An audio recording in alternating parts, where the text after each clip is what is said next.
लिखना है, जिस तरीके से लिखना है बिल्कुल वैसे ही लिखेंगे, तभी हमारी सी प्रोग्रामिंग हमारे लिए यूजफुल होगी।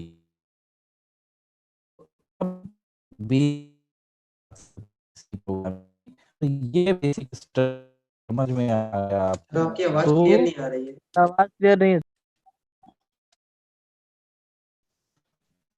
ये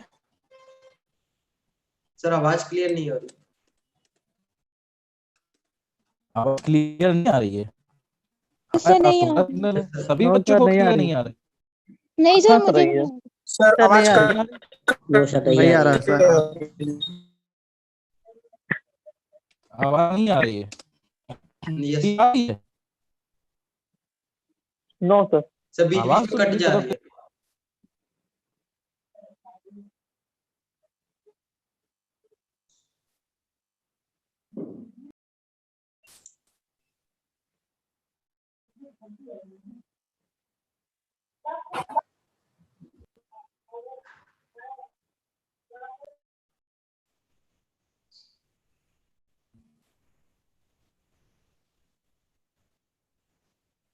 आई थिंक अभी आ रही होगी अब आवाज सभी को।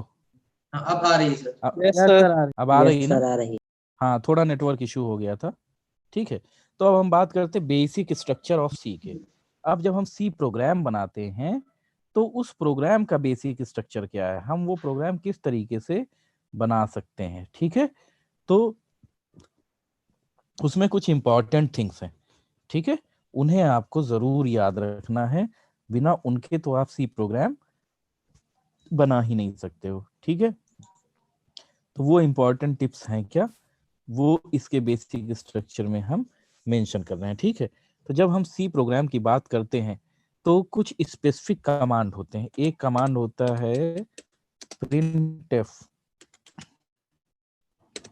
प्रिंटफ एक हमारा कमांड होता है। इसका मतलब होता है कि it is used to print any message और रिजल्ट ऑन द स्क्रीन। ठीक है, सी प्रोग्रामिंग में एक हमारे पास कमांड होता है क्या, प्रिंटफ, है ना? तो प्रिंटफ का यूज क्या होता है, क्या यूज होता है?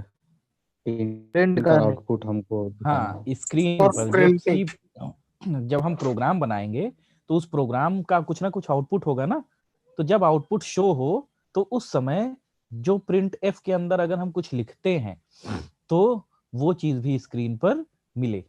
और दूसरी चीज, और की जगह यहाँ एंड कर देते, और जो हमारा आउटपुट है उस आउटपुट को भी प्रिंट कराने के लिए हम यूज करते हैं क्या, प्रिंट एफ। जैसे आप लोग सी प्लस प्लस जिन लोगों ने पढ़ा उन वो लोग सी आउट एक कमांड यूज सी आउट करते थे, यूज करते हैं। यस सर, है ना? Yes sir. तो सी आउट का काम क्या होता था, आउटपुट पर डिस्प्ले कराना। क्लियर? तो उसी यस तरीके से यहाँ पे हम प्रिंट एफ का यूज करते हैं। और दूसरी चीज हम यूज करते थे क्या, सी सर। इन, सी इन, सी इन। है ना? तो सी इन का यूज जो हम करते थे उसका काम क्या था, इनपुट यस कराना, सर, यस सर। है ना? उसका काम इनपुट कराना। तो यहाँ पे इनपुट कराने के लिए हम यूज करते हैं स्कैन एफ, है ना? यूज्ड टू रीड कैरेक्टर और a value, read any character और वैल्यू।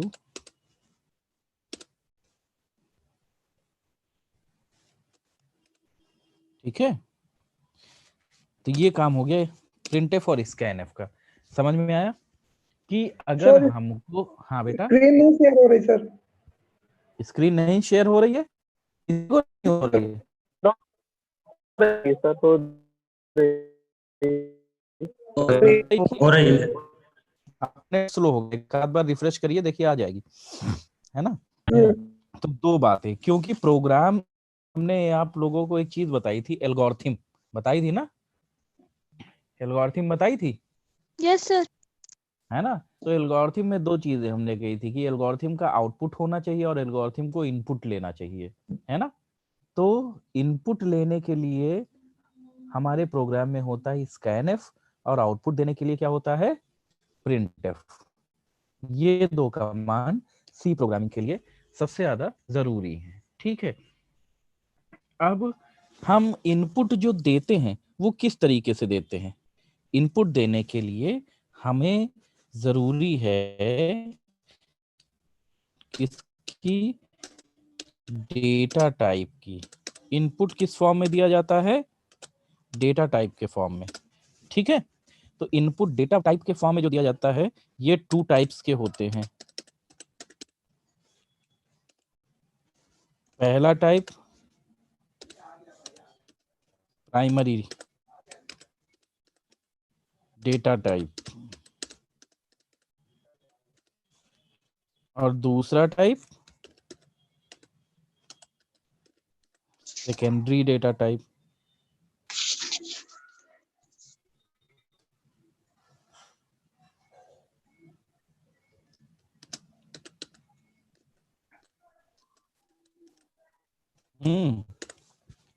दो तरीके के डेटा टाइप होते हैं। तो प्राइमरी डेटा टाइप जो हमारे होते हैं उनको हम जनरली जो डिफाइन करते हैं इंट, कैर, फ्लोट एक्सेट्रा। Yes, sir. और जो सेकेंडरी डेटा टाइप होते हैं अभी बता रहे हैं ये सब क्या होते हैं, ठीक है, परेशान मत हो। वो होता है स्ट्रक्चर, यूनियन एक्सेट्रा, ठीक है। तो ये दो तरीके के डेटा टाइप होते हैं, प्राइमरी डेटा टाइप और secondary data type. Data type की कहते हैं, कैसे समझेंगे डेटा टाइप को।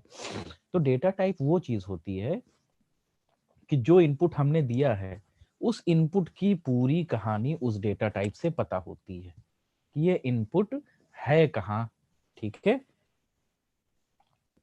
इसका प्रकार क्या है, किस तरीके का इनपुट है, ठीक है। जैसे आप दवा देते हो ना, जब कभी आप बीमार पड़े होगे तो आपको दवाएं दी गई होंगी, तो दवाओं का एक डेटा टाइप होता है क्या, कि ये एंटीबायोटिक है, ये पेन किलर है, ऐसे होता है ना। क्लास कोई रिस्पॉन्स नहीं आ रहा, सब लोग सो रहे हो। सर। Yes sir. Sir. हाँ, Yes, तो sir. दवाओं को आप बताते हो ना कि ये पेन किलर है, ये गैस की है, ये क्या कहते हैं एंटीबायोटिक है, ये विटामिन की है, ये मल्टीविटामिन है, ऐसे देते हो ना। उसी तरह डेटा भी जब हम इनपुट देते हैं तो डेटा का भी एक टाइप होना चाहिए कि आप किस कैटेगरी के डेटा हो। तो प्राइमरी जो डेटा टाइप होते हैं वो होता है कि हम इनपुट दे सकते हैं किस फॉर्म में, इंटीजर के फॉर्म में दे सकते हैं, कैरेक्टर के फॉर्म में दे सकते हैं। इंटीजर का मतलब कोई भी नंबर, ठीक है। कैरेक्टर का मतलब कोई भी लेटर ABCD, ठीक है। इंटीजर का मतलब 0 to 9 कोई भी नंबर। फ्लोट का मतलब पॉइंट वाली वैल्यू, जैसे 1.23 इस टाइप की, ठीक है। समझ में आ रही है बात, यस सर। है ना। तो हाँ, अब इस डेटा टाइप में हम कुछ बातें बता रहे हैं कि ये जो हमारा इंटीजर होता है, ठीक है, ये इंटीजर जब हम यूज करते हैं तो ये इंटीजर कितना स्पेस लेता है। एक तो प्राइमरी डेटा टाइप में इंटीजर, ठीक है, जिसके लिए हम हमेशा जब प्रोग्राम में इनपुट कराते हैं तो यूज करते हैं %d, ठीक है। कैरेक्टर जब हम प्रोग्राम में यूज कराते हैं तो लिखते हैं %c, ठीक है। फ्लोट जब हम प्रोग्राम में यूज कराएंगे, ये सारी चीजें ध्यान रखिएगा बिल्कुल, ठीक है।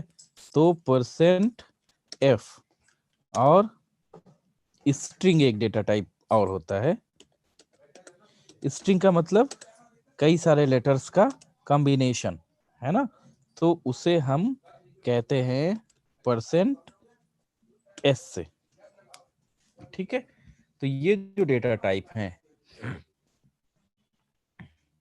इन डेटा टाइप्स को जब हम सी में इनपुट कराते हैं तो डायरेक्टली नहीं इनपुट करा सकते हैं, इनको इनपुट कराएंगे किसके जरिए? अगर इंटीजर वैल्यू है तो परसेंट डी से, कैरेक्टर वैल्यू है तो परसेंट सी से, स्ट्रिंग वैल्यू है तो परसेंट एस से, और फ्लोट वैल्यू है तो परसेंट एफ से, है ना? इन चार से हम इनपुट कराते हैं। ठीक है, तो ये चारों टर्म आपको जरूर याद होने चाहिए। ठीक, अब दूसरी बात ये है कि ये जो हम इनपुट कराते हैं इंटीजर में, एक चीज और ध्यान रखिएगा कि कहीं कहीं पर परसेंट आई भी यूज करते हैं। ठीक है, इंटीजर के लिए, तो कंफ्यूज मत होइएगा, परसेंट डी भी इस्तेमाल होता है और परसेंट आई भी। सर इसमें डबल यूज नहीं होता? हाँ, होता है सारी चीजें। तो फ्लोट और डबल ऑलमोस्ट सेम होते हैं। तो अभी हम बेसिक बताते जा रहे हैं, अभी इतना बता रहे हैं कि कुछ ज्यादा ना लगे आपको। ठीक है, होती बहुत चीजें यूज हैं कैरेक्टर में भी, स्ट्रिंग में भी। जब आपको स्ट्रिंग डिक्लेयर करना होगा तो एरे की जरूरत पड़ जाएगी, है ना? तो कैरेक्टर का साइज हम डिक्लेयर करते हैं। तो ये सारी चीजें आगे धीरे धीरे चल के हम बताते जाते हैं। ठीक है, लेकिन अभी हम जो बात कर रहे हैं, अभी सिंपली हम किस चीज की बात कर रहे हैं? सी का बेसिक प्रोग्राम। तो अभी आप इतने डेटा टाइप याद रखिए, कौन कौन से? इंटीजर, कैरेक्टर, फ्लोट और स्ट्रिंग। ठीक है, ये चार तरीके के डेटा टाइप बेसिकली हमें जरूरत पड़ेगी। ठीक है, तो इनके लिए जब हम प्रोग्राम बनाएंगे तो इनका इनपुट हम किससे कराएंगे? अगर डेटा इंटीजर टाइप का है तो उसका इनपुट हम कराएंगे किससे? परसेंट डी से। कैरेक्टर टाइप का है तो परसेंट सी से। अगर फ्लोट है तो परसेंट एफ से। ठीक है, और अगर क्या कहते हैं स्ट्रिंग है तो परसेंट एस से। अब हम सबसे इंपॉर्टेंट चीज की तरफ आगे बढ़ते हैं, जहां से हमारा प्रोग्राम स्टार्ट होता है, जिसे हम बोलते हैं हेडर फाइल। ठीक है, जिसे हम क्या बोलते हैं? Header file. ये हेडर फाइल क्या होती है? यहीं से हमारा प्रोग्राम स्टार्ट होता है। ठीक है, बिना हेडर फाइल के कोई भी प्रोग्राम स्टार्ट नहीं होता। तो जब प्रोग्राम बनाया गया, ध्यान से मेरी बात सुनिएगा, जब सी का प्रोग्राम बनाया गया तो प्रोग्राम क्या होता है? प्रोग्राम तो इंग्लिश भाषा में लिखा गया, हमारे आपके द्वारा लिखा गया कोड होता है, जिसे कन्वर्ट करना होता है किसमें? मशीन कोड में। इतनी बात तो मालूम है ना? तभी तो वो प्रोग्राम रन होगा। Yes, sir. And the process Yes, of sir. converting a program from source code to machine code is called as compilation. ये काम कंपाइलर का है, सोर्स कोड को मशीन कोड में कन्वर्ट करने का। तो उसका जब भी हम प्रोग्रामिंग लैंग्वेज बनाते हैं तो उस प्रोग्रामिंग लैंग्वेज में एक कंपाइलर भी होता है जो लिखे गए, अब वो कंपाइलर इंट को खाली नहीं पहचानेगा। जब परसेंट डी के साथ हम देंगे इनपुट, तभी वो उसे मानेगा कि हाँ ये इंटीजर डेटा टाइप है। ठीक है, या ऐसे कोई वैल्यू हमने ए लिख दी अपने प्रोग्राम में, तो वो ए को क्या समझेगा ये नहीं मालूम। जब तक कंपाइलर में वो हम अगर इंट ए लिखेंगे तो इंटीजर मान लेगा ए को, अगर कैर ए लिखेंगे तो ए को कैरेक्टर मान लेगा। ठीक है, मतलब जैसे आप स्कूल में जाते हो ना एडमिशन लेने, तो एडमिशन लेने जाने के समय आपको डायरेक्ट तो एडमिशन दे नहीं देगा, आपका चेहरा देखा और आओ तुम इस क्लास में बैठना शुरू कर दो, ऐसा तो हुआ नहीं। आपने यहाँ लखनऊ यूनिवर्सिटी में एडमिशन लिया तो आपने क्या किया? आप कहाँ से आए हैं, अपने 12th की मार्कशीट आपने सबमिट की, आपने मैथ से किया है कि नहीं, वेरीफाई हुआ, सब कुछ क्लियर हुआ, आपने एग्जाम दिया, तो ये सारे प्रोसेस करने के बाद आपको फिर एडमिशन दिया गया ना? Yes, sir. ऐसा तो है नहीं। तो ये जो जितनी चीजें आपके साथ अटैच्ड इंफॉर्मेशन जो आपसे ली हैं, वही आपका डेटा टाइप है ना? कि आप जनरल कैटेगरी के हो, कि ओबीसी के हो, एससी हो, जो भी हो, है ना, ये आपकी कैटेगरी है, आप किस ब्रांच के हो, तो ये सब आपका डेटा टाइप है। और उसके बाद फिर आपका एक एनरोलमेंट नंबर आपको अलॉट हो गया, है ना, और क्लास में बैठने की जगह मिल गई। यानी कि जब हम कोई इनपुट इंसर्ट कराते हैं तो पहले इनपुट के बारे में सारी इंफॉर्मेशन दी जाती है, वो इंफॉर्मेशन देने के बाद उस इनपुट को मेमोरी में एक जगह अलॉट कर दी जाती है। तो वो जगह अलॉट करी जाती स्कैनएफ के जरिए, ठीक है। और जो इंफॉर्मेशन हम देते हैं वो उसके डेटा टाइप के जरिए देते हैं कि ये इंटीजर टाइप का है कि कैरेक्टर टाइप का है, तो उसके लिए कितनी जगह अलॉट करनी है ना, उसके लिए कितनी जगह अलॉट करनी। जैसे इंटीजर है तो ये 1 बाइट स्पेस लेता है ना, कैरेक्टर 4 बाइट लेता है, ठीक है। फ्लोट सॉरी कैरेक्टर 2 बाइट लेता है और फ्लोट 4 बाइट लेता है, ठीक है। इस तरीके से स्पेस, स्ट्रिंग में हम जितने कैरेक्टर्स होंगे उतनी स्पेस हो जाएगी। जैसे स्ट्रिंग में 10 कैरेक्टर्स को मिला करके ले रहे हैं तो एक कैरेक्टर 2 बाइट का स्पेस लेता है तो 20 टोटल हो जाएगी अलॉट, ठीक है। तो ये भी चलो सामने लिख लेते हैं हम आपको यहीं पर कि ये जो स्पेस लेता है, तो जब हम int space int data type clear करेंगे, है ना,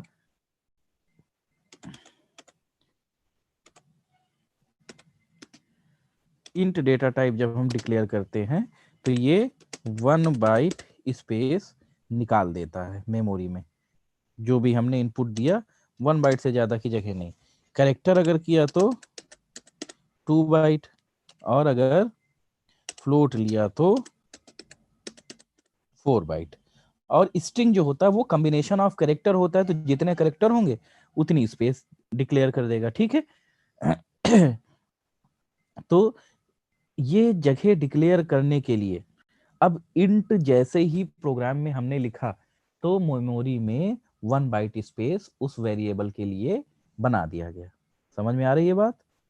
अब ये बात बना तो दिया गया, लेकिन कब बनाया गया?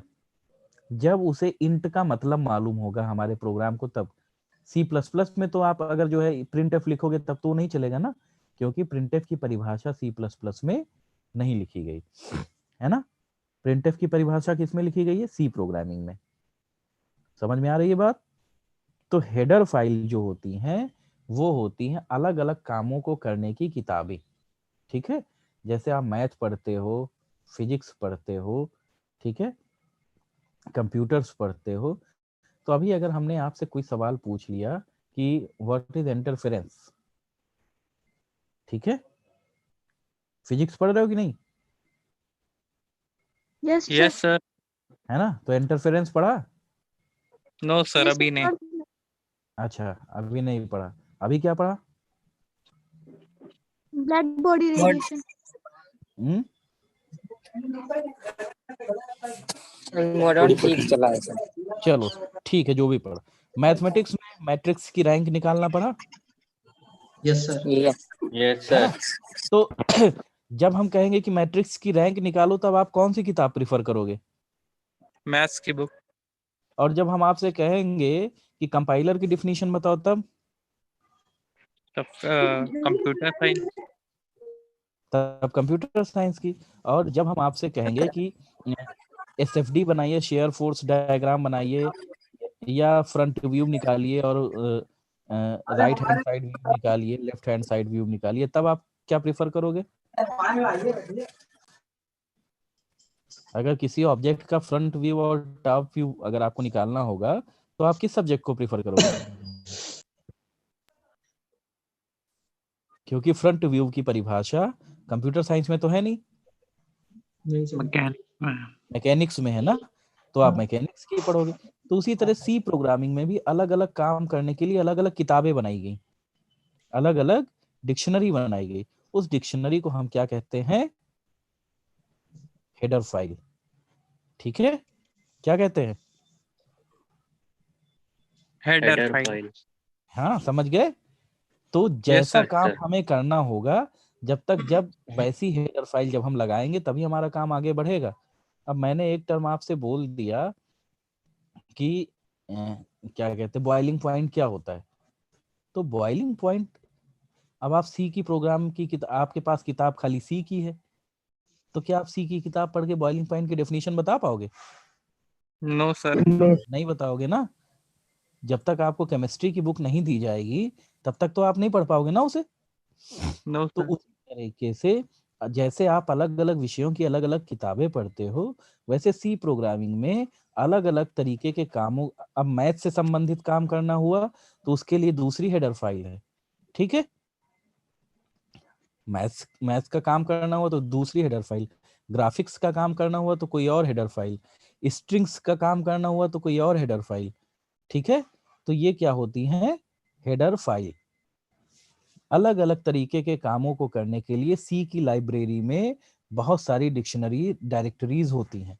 उन डायरेक्टरीज को ऐड कराना बहुत जरूरी है, नहीं तो वो काम हमारा नहीं होगा। ठीक है, तो उन डायरेक्टरीज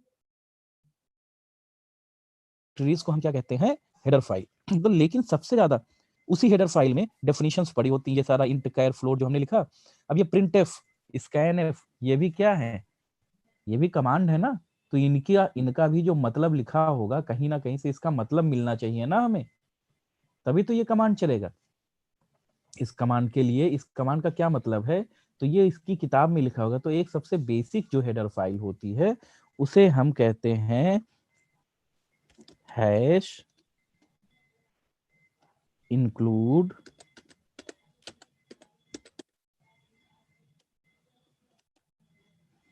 stdio.h।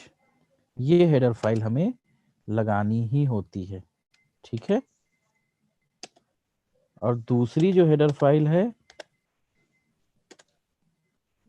वो होती है हैश इंक्लूड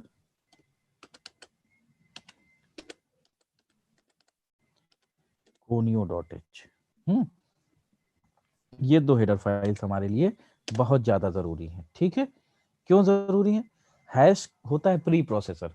ठीक है, प्री प्रोसेसर का काम क्या होता है, प्री प्रोसेसर जो हमारा होता है वो किसी भी काम को करने से पहले की जो तैयारियां होती है उसे प्री प्रोसेसिंग कहते हैं। जैसे आपको पूजा करना है, तो पूजा करने से पहले आपने क्या किया, गंगा जल ला करके रखे, चंदन ला करके रखे, फूल ला करके रखे, ठीक है, अगरबत्ती ला करके रखे, धूप बत्ती, जो भी सामान आपको जरूरत है आरती के लिए आपने, जैसे बोलते नहीं पंडित जी की आरती की थाली तैयार करो अब आरती होगी, सुना है ना। जी सर। तो आरती की थाली तैयार करो तो आप आरती सजाने लगते हो। तो आरती, अभी आरती नहीं हो रही, अभी आरती की तैयारी हो रही, तो जो तैयारी होती है उसे क्या कहते हैं, प्री प्रोसेसिंग। तो जब भी हमारा प्रोग्राम एग्जीक्यूट होता है तो सारी लाइब्रेरीज वगैरह को लाना और उन्हें मैनेज करना, ये सब काम किसका होता है, हैश का, जिसे हम बोलते हैं प्री प्रोसेसिंग। क्या बोलते हैं, प्री प्रोसेसिंग। ठीक है, तो ये जो प्री प्रोसेसिंग हमारी होती है, इस प्री प्रोसेसिंग को हम किस तरीके से यहाँ पे मैनेज करते हैं। ठीक, तो प्री प्रोसेसिंग जब हम करते हैं तो उस कंडीशन में, जस्ट अ मिनट बच्चों, हम पहले तो एक मैसेज आ गया, आप लोगों की अटेंडेंस ले लें हम, अदरवाइज ये रह जाएगी।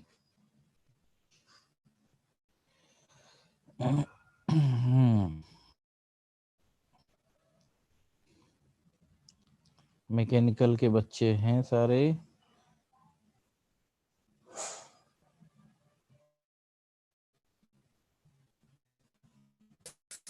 आज की डेट है 4/1/2021। मतलब नए साल में पहली क्लास है आज। यस। प्लान हुई थी सर।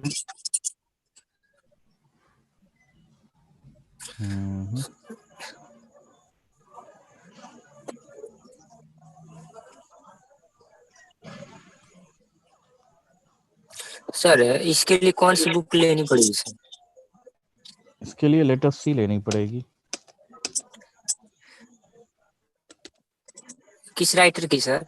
लेटेस्ट सी हम लिए, उसमें कुछ समझ में ही नहीं आ रहा है सर। अरे आएगा यार, मिलना, पढ़ना तो शुरू करो अभी, जब तक सब अपने आप से ही पढ़ पाओगे तो फिर टीचर का काम सर क्या किस रहेगा। सर मैं उसे देख रहा था तो सब बहुत हाई लग रहा।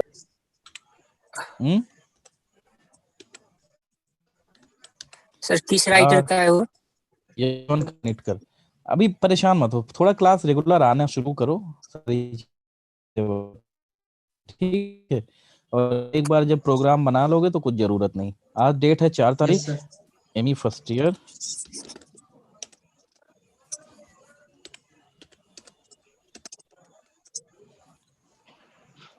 ME first year total students to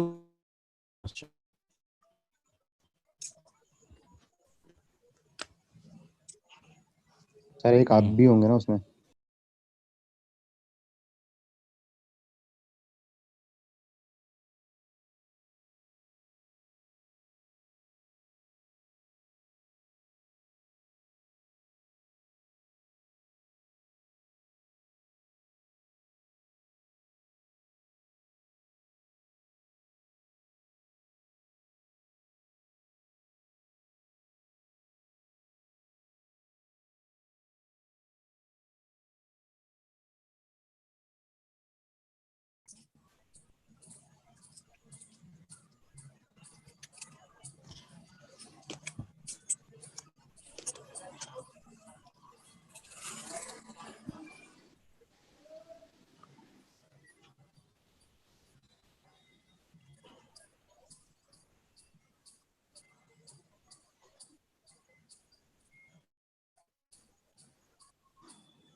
तो अटेंडेंस तो आपकी हो गई है।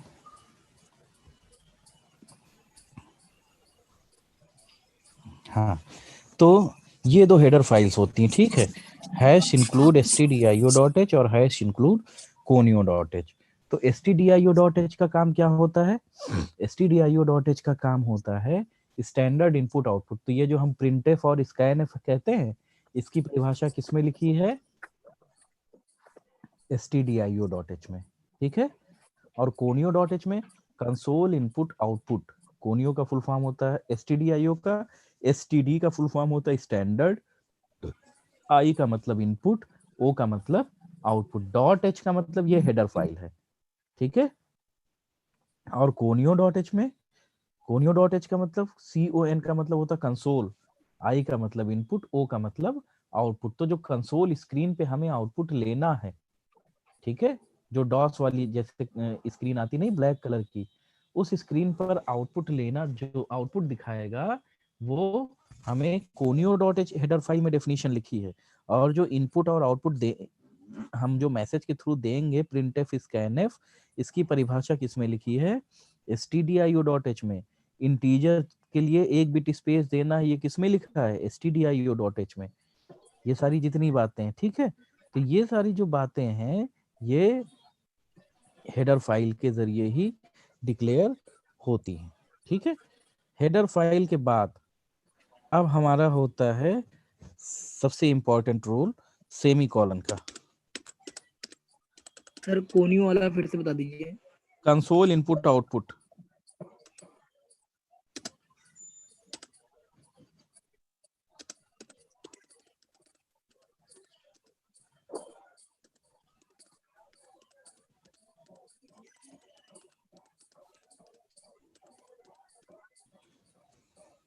सर फंक्शन पूछे, सर फंक्शन क्या होगा?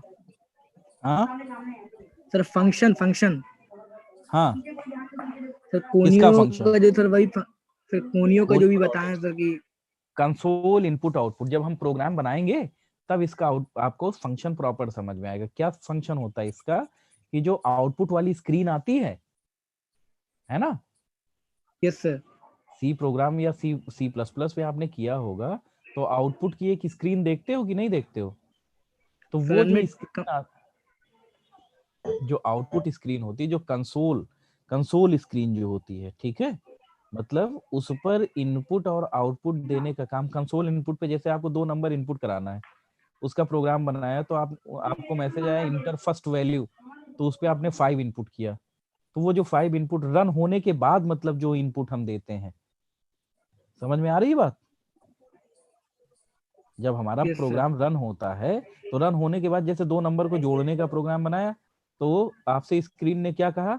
Enter the value of first number. तो आपने पहले नंबर की वैल्यू इनपुट करा दी। तो जैसे उस पे आपने पहला नंबर 5 लिखा कीबोर्ड से, तो वो जो इनपुट ले रहा 5, वो कंसोल इनपुट के जरिए ले रहा है। फिर दूसरा नंबर का ये ऐसे आपने दूर कर दी। हाँ स्क्रीन शेयर नहीं हो रही सर। स्क्रीन शेयर नहीं हो रही है? हो रही है सर। हो रही है सर। हो रही है ना, तो ठीक है भाई। तो ये जो इनपुट हम देते हैं ना, आउट जब प्रोग्राम रन हो जाता है तो जो स्क्रीन आती है उस पर जो हम इनपुट आउटपुट देते हैं उसे हम क्या कहते हैं, कंसोल इनपुट। ठीक है, और उसके बाद फिर जो प्रोग्राम का आउटपुट मिलता है उसे हम कंसोल आउटपुट कहते हैं। ठीक है, तो ये जो काम हमारा होता है इसे हम बोलते हैं conio.h। ये conio.h के जरिए संभव होता है। ठीक है, सेमीकोलन का इस्तेमाल किस लिए होता है? सेमीकोलन का इस्तेमाल होता है क्या कहते हैं, किसी लाइन को टर्मिनेट करने के लिए। फिर होते हैं ओपन एंड क्लोजिंग ब्रैकेट, जहां से हमारा प्रोग्राम स्टार्ट होता है। ठीक है, तो ये कर्ली ब्रेसेस का इस्तेमाल होता है, ये वाले। ठीक है, तो एक ओपन ब्रैकेट है और एक क्लोजिंग। ठीक है, और इसके बाद सबसे इंपॉर्टेंट चीज होती है गेट ch। ठीक है, गेट ch ऐसे लिखा जाता है जिसमें जी छोटा होता है।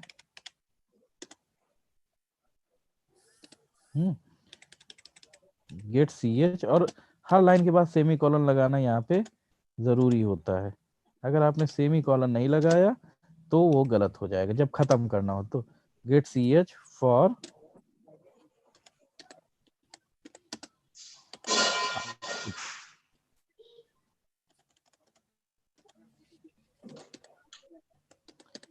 ठीक है, गेट ch फॉर आउटपुट। और इसके अलावा हेडर फाइल के बाद एक चीज हमने यहाँ पे और मेंशन कर दें, मेन फंक्शन। मेन फंक्शन, ठीक है,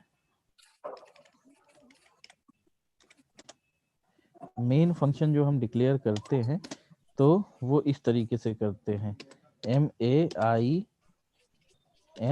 और पैरेंथेसिस। ठीक है, अब मेन का कोई ना कोई डेटा टाइप होना चाहिए कि मेन फंक्शन जो हम कर रहे हैं ये किस तरीके का है। तो मेन हमारा इंटीजर, इंट मेन भी